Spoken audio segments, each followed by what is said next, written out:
Pour ce nouveau Face à la rédaction, avec Michael Texier, on est heureux d'accueillir de tout frais quadragénaires, puisque l'UFC Que Choisir Sarthe a fêté ses 40 ans ce week-end, c'était samedi, je crois.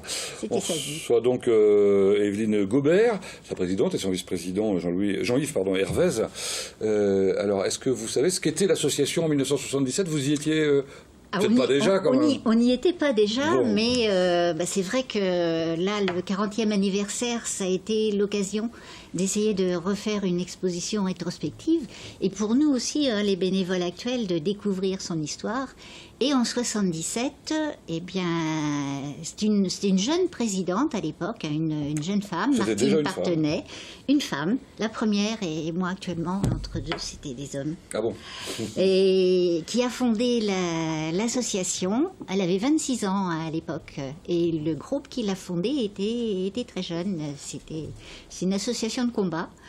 De combat, une association de combat à l'époque, c'est ça? Voilà, déjà. Il y avait un thème particulier qui... Alors, Martine Partenay, elle était abonnée à la revue Que Choisir. Ouais.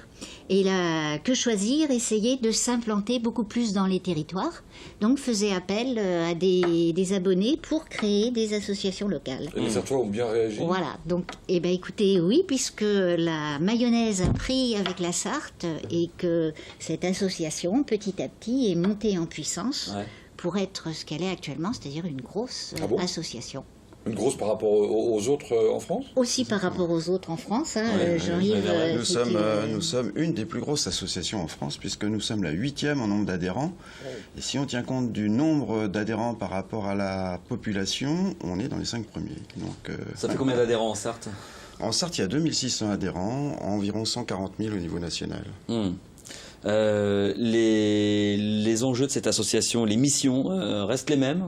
Alors, en 40 ans, les missions restent les mêmes, parce que déjà, à ses débuts, l'association était sur la défense individuelle du consommateur, c'est à l'aide aux consommateurs, c'est une des missions des associations locales, mais aussi sur des actions, justement, je disais, de combat, puisque dans les années 77, 78, 79, c'était le veau aux hormones, et je ne sais pas si dans l'histoire des gens ça parle, mais le veau aux hormones, c'était des actions lancées par l'UFC Que Choisir à l'époque, des actions de boycott. Je ne sais pas, Jean-Yves, si tu veux préciser un peu, parce que l'alimentation, c'est ton secteur. Ensuite, tout à fait derrière, il y avait la vache folle, les combats sur la vache folle. Vous voyez que l'alimentation, à l'UFC Que Choisir, c'est une thématique essentielle. Il faut être vigilant en permanence. Voilà, sans arrêt.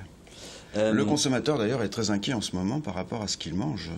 Donc c'est pour cela aussi qu'on en a fait le thème de notre débat samedi dernier. Quand on vient vous voir, c'est un des sujets qui revient?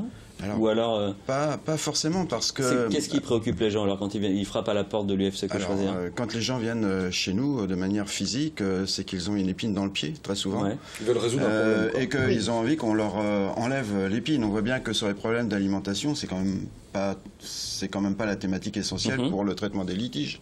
Par contre, c'est quoi le premier litige auquel vous êtes confronté en général? Alors, disons que c'est vrai qu'on est sur ce volant individuel et sur le volant collectif. On va dire l'alimentation, c'est notre volant collectif. Où on est là pour faire avancer les choses. Individuel, on a deux profils de consommateurs qui viennent nous voir. Ils viennent nous voir pour une information ou pour un conseil. C'est quasiment la moitié, 600 dossiers par an environ. Et puis l'autre partie qui ont déjà un problème, un litige, et qui viennent nous voir pour nous dire mais comment on fait, comment on s'en dépêche. Et alors quel type de litige? Le type de litige, alors le top 3 de nos litiges, c'est le logement. Le logement avec toute la partie location, problème donc, locataire-propriétaire, état des lieux, on n'arrive pas à récupérer sa caution, etc. La rénovation énergétique. C'est quand même quelque chose qui est monté en puissance.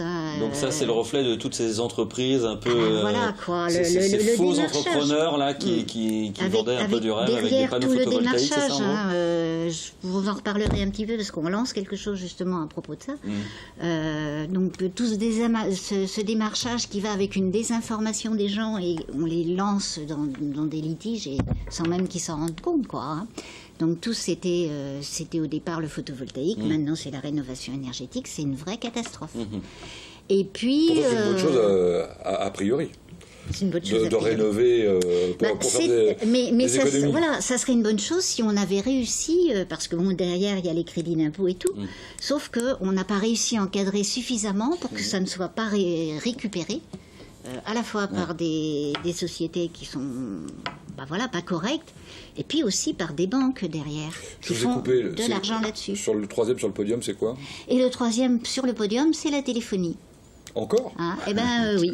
Elle a été plus avant même à un certain moment. Ça s'était calmé. Et puis on a eu SFR qui est arrivé. Alors là, ça se calme un peu, mais qui est arrivé depuis 1 an avec une flopée de litiges, quoi. Et ça se retrouve donc chez vous à votre service litige, quoi.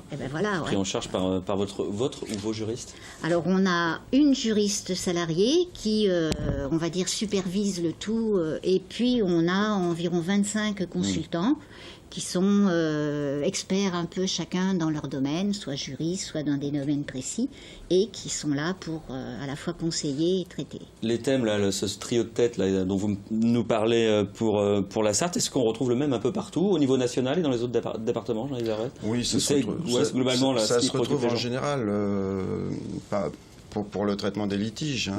Par contre, dans les préoccupations des consommateurs proprement dites, c'est l'alimentation derrière la santé et les banques assurances qui sont les principales préoccupations des consommateurs. Et donc c'est là-dessus que vous menez vos actions collectives pour le coup. Et voilà, vous savez que l'UFC Que Choisir, bien sûr, traite les litiges des gens, mais c'est aussi un contre-pouvoir, c'est notre rôle.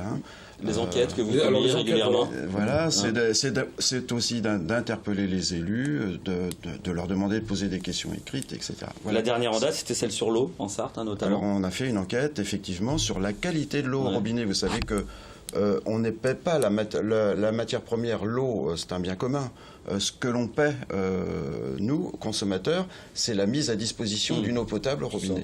Voilà, donc on n'a fait que collecter, dans ce cas-là, les données du ministère de la Santé. Qui sont publiques?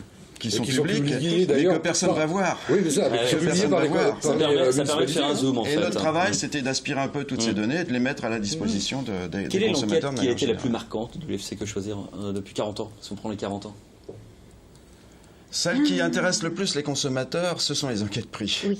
Ce sont les enquêtes prix de manière générale. Et c'est traditionnel, on en fait une au moins par an, quoi. On va quand même affiner un petit peu parce qu'on vient de créer à l'UFC Que Choisir au niveau national un observatoire, donc un département. Observatoire des prix? Un observatoire des prix, mais pas seulement, aussi des démarches un peu frauduleuses, etc. Voir ce qui va et ce qui ne va pas. Et ça va être au niveau national, donc, ou c'est délocalisé après derrière Alors, bien entendu, c'est délocalisé derrière. Pour terminer, vous avez une action, vous disiez que... Oui, alors là, on lance, et c'est en lien avec le démarchage. Je ne sais pas si les consommateurs se souviennent, mais il y a eu Blocktel il y a 1 an. Blocktel, c'était comment ne plus être harcelé téléphoniquement. Clairement. Blocktel, on a fait une enquête justement au dernier trimestre, là, et les consommateurs disent, voilà, Blocktel c'était bien, mais ça marche pas. On est démarché en moyenne minimum 4 fois par semaine, souvent au moment du repas. Le pire, c'est vers les personnes âgées, quoi, que ça affole, ça sonne. Et puis c'est elles qui sont le plus facilement victimes de ça. Et pourquoi ça marche pas? Parce que y avait d'une part une inscription facultative, d'autre part des sanctions. Mais des sanctions, il y a eu environ 330 000 plaintes. Il y a eu 2 contrôles avec sanction. Oui, donc il n'y a pas derrière de répondre. S'il n'y a pas derrière une sanction, ça ne marche pas. Et puis, il faut encadrer et il faut arriver petit à petit à ce qu'on n'ait plus le droit de démarcher téléphoniquement. Prochaine enquête se portera donc sur le démarchage téléphonique? Alors, cette enquête-là, elle a été faite sur le démarchage. Et là, on appelle, nous, à signer cette pétition qui est en ligne sur le site de la Sarthe, qui est en ligne nationalement. Et on va interpeller nos élus pour que aussi au niveau européen, il y ait quelque chose pour que ce démarchage cesse. Vous risquez d'avoir beaucoup de succès. Merci. En tout cas, Evelyne Gobert et Jean-Yves Hervès d'être venus aujourd'hui. Demain, dans Face à la rédaction, on parlera du CFA de coiffure du Mans, exactement. Il y a plein de choses à nous dire. On va même parler du monde entier à travers ce CFA de coiffure. Puisqu'on parle du monde entier sur LMTV, vous le savez, cette semaine, on est à New York. On retrouve Maxime Olbert dans un instant. Bonne soirée à vous, à demain. 18h15 cette semaine sur LMTV avec Prisoners Le Mans Live Escape Game.